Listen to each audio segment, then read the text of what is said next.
find out. Why?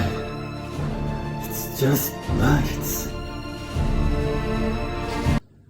Bro, the title literally says, don't put lights in your fridge.